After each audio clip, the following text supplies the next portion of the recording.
3일 경제독립TV 경제독립운동가 신동현 소장입니다.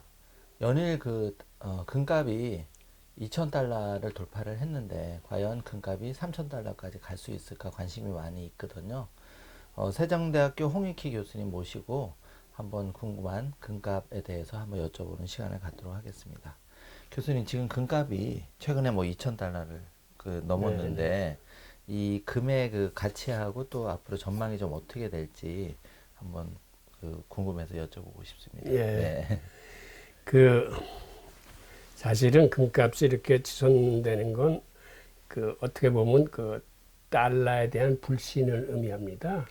달러 가치가 하락하고 있으니까는 안전 자산에 대한 해지로서 이제 금을 선호하게 되는데, 이런 일이 사실은 2008년도 글로벌 금융위기가 터지고 2011년에 지금처럼 금값이 이렇게 크게 오른 적이 있었어요. 그때 금값이 1,800달러를 넘었으니까는 사실은 미국 연준이나 정부에서는 사실은 비상이 걸렸어요. 예. 이게 무슨 얘기냐면, 네. 이렇게 금값이 계속 오르면은 이건 달러에 대한 신뢰의 저하를 가져오고, 즉 달러에 대한 신뢰 저하는 미국 국채의 시장에도 문제가 생기는 겁니다. 네. 그리고 실제로 그 당시 중국 등은 어떤 얘기를 했냐면, 이제는 외환보유고에 달러 표시 자산을 담지 않겠다. 금을 추구하겠다라는 걸 아주 공공연하게 선포를 했습니다. 그러니까는 네. 중국뿐만 아니라 다른 나라들도 그렇게 금에 대한 선호도가 높아지는 거예요. 그러니까 네.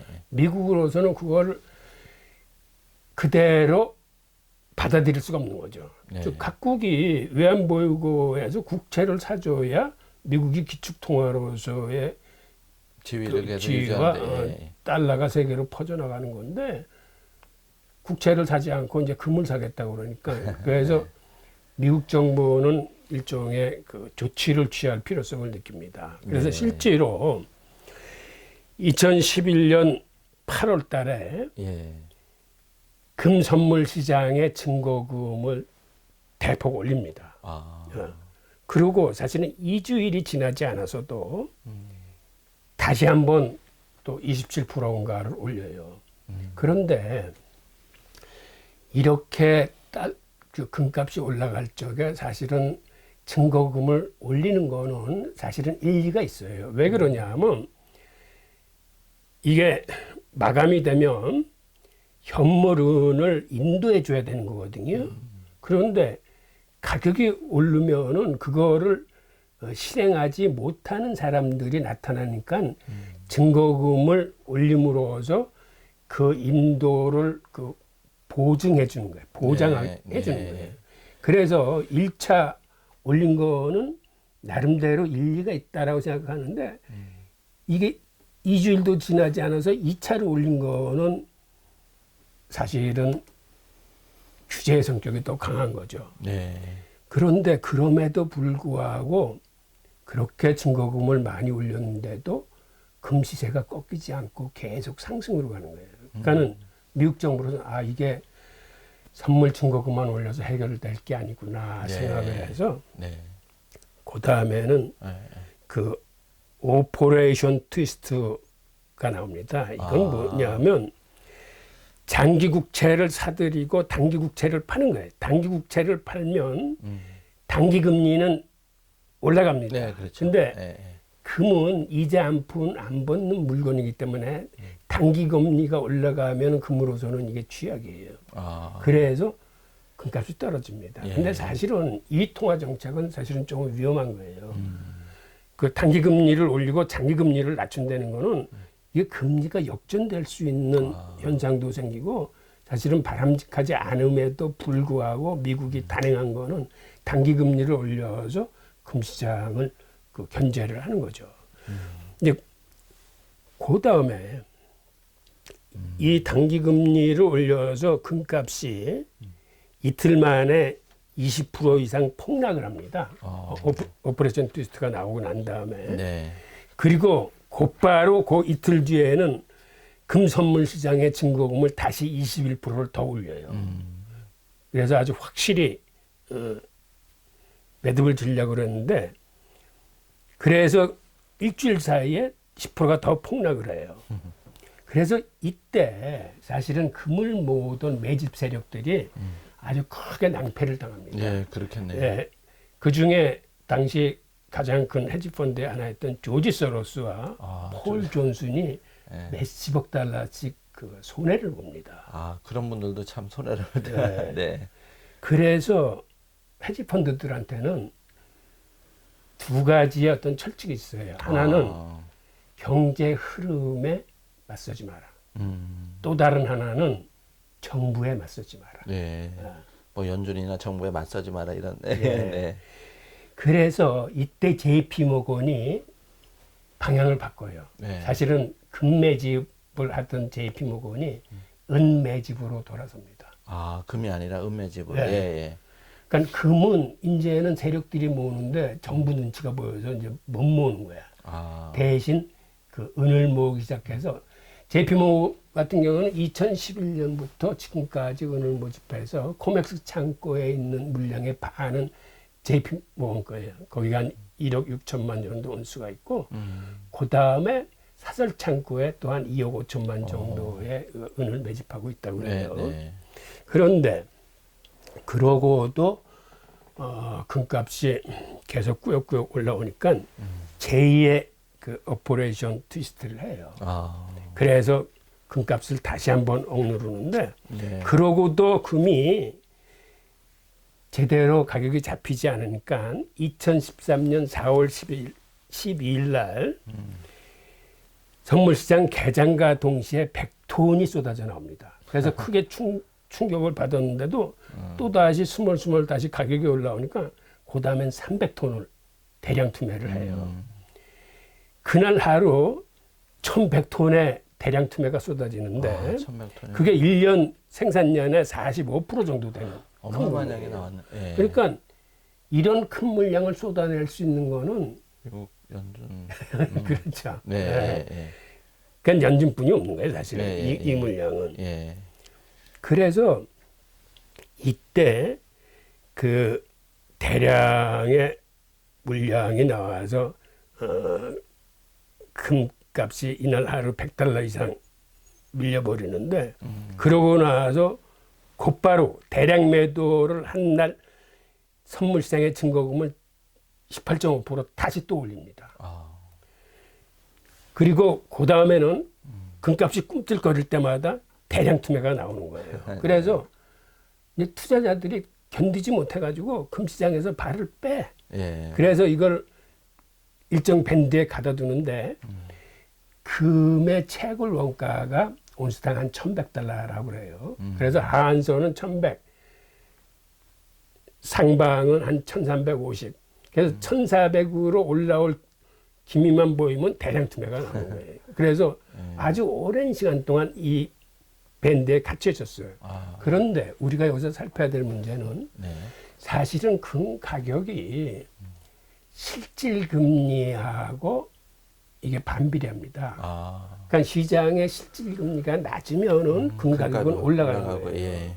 그런데 지금 이렇게 금이 추락했던 시기에 네. 미국의 실질 금리가 사실은 마이너스여서 굉장히 낮았어요. 그러면 예. 사실은 금값이 올라가는 게 순리인데 예. 당연한 건데 예. 오히려 거꾸로 이때 금 가격이 많이 하락했죠. 그래서 이거를 네. 음모론적인 시각으로 보는 사람들도 있어요. 그게 그 당시는 달러 강세 기간이었고 뭐니까는 그런 흐름에 대해서 금가격이 빠진 거 아니냐 그러는데 사실은 그런 요인도 무시할 수는 없겠지만은 이때가 실질 금리가 그 마이너스였기 때문에 이때는 금값이 올라가는 게 순리였는데 이렇게 빠진 거는 이러한 그 많은 그 규제가 있었던 거거든요. 그래서 예. 지금 금이나 은에 투자하시는 분들은 네. 미국 정부나 연준이 또 이런 규제를 발동하는지 여부를 관심 있게 보셔야 되는데, 네네. 그러니까 그 당시 주로 썼던 게 선물시장 증거금 인상이거든요. 근데 네. 이 문제는 지금처럼 금값이 오르면은 선물시장의 증거금을 올릴 수 있어요. 왜 예. 그러냐면 현물 인도를 보장을 해줘야 되기 때문에. 그러니까 이 증거금이 높아야 그거를 이제 보장해 주는 거거든요. 근데 그 정도 올리는 거는 오케이. 근데 필요 이상으로 더 올려버리면 더 올려버린다거나 재차 제3으로 계속 올린다면은 문제가. 그거는 이제 규제를 볼 수 있는 거죠. 예. 그리고 지금은 미국 정부가 단기 금리를 올릴 수 있는 그런 상황은 아닙니다. 그거는 단기 금리를 올리는 조치는 나오지 못할 거예요. 뭐 여러 가지 위기가 발생하니까 그렇게 되면. 네. 미국은 지금 그 국채 금리를 계속 그 낮게 유지하고 있으니까는 지금은 그런 통화 정책을 쓸 수 있는 여력은 없어요. 근데 그 다음에 우려되는 게 대량 투매. 아, 대량 투매. 네. 예. 그런데 대량 투매도 지금은 그때하고 상황이 좀 틀려진 게 금의 사실은 현물은 런던 시장에서 한 70%가 거래됩니다.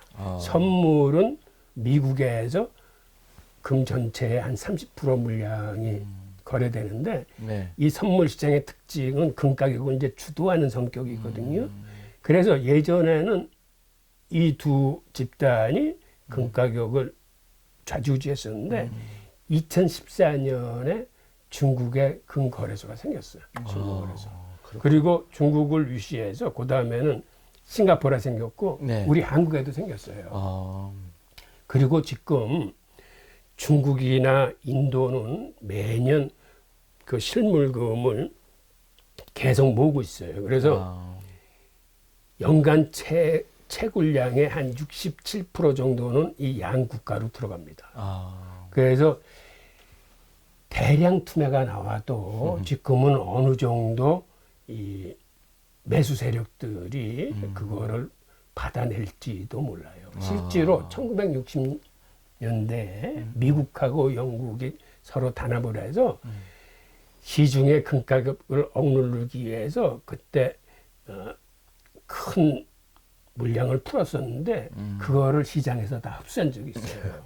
예. 그러니까 그런 상황을 계속 보시면서 그 요번에도 어느 정도 선에서 미국 정부나 연준이 시장에 개입할지를 아마 눈여겨 살펴보셔야 될 겁니다. 아, 듣고 보니까 정말 왜 그렇게 또 금값이 뭐 이렇게 변동이 있었는지 그런 걸 좀 이해하게 됐고요. 조금 실물 자산은 뭐 달러가 장기적으로는 좀 약세로 가는 게 맞을 거니까 일정 부분은 포트폴리오 차원에서 조금 보유하거나 개인의 투자 현황은 좀 다르겠지만 그럴 필요는 좀 있어 보이네요, 교수님. 네. 그리고 지금 골드만삭스인가 거기는 2,300불까지 목표가를 그 설정했고 그 뱅크 오브 아메리카는 앞으로 18개월 내에 온스당 3,000달러까지는 간다라고 얘기하고 있고 그러한 그 금융기관들의 그 목표가가 계속 올라가고 있는데 이거를 어느 정도 선까지 미국 정부가 이제 용인할 건지 이제 그게 관건이죠. 예. 앞으로 또 우리 교수님하고 그런 거를 면밀하게 좀 체크를 해봐야 될 것 같습니다, 교수님.